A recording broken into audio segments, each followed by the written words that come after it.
some people say, well, the world is entering a new Cold War between the U.S. and China. You have the era of great power competition replacing the era of engagement. But I think that metaphor of the Cold War also misleads us. If you look back at the real Cold War, you'll notice that there was great military interdependence between the U.S. and the Soviet Union, but almost no economic interdependence and very little social interaction.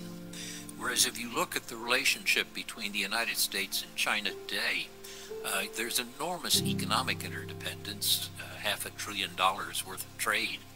And there's also something, and social interdependence. At one point before COVID, there were something like 300,000 Chinese students studying in American universities.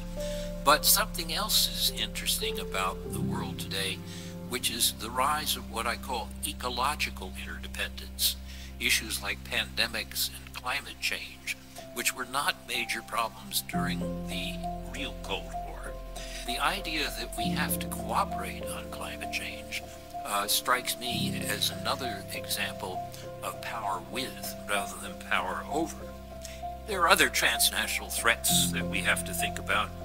Proliferation, for example, of weapons of mass destruction.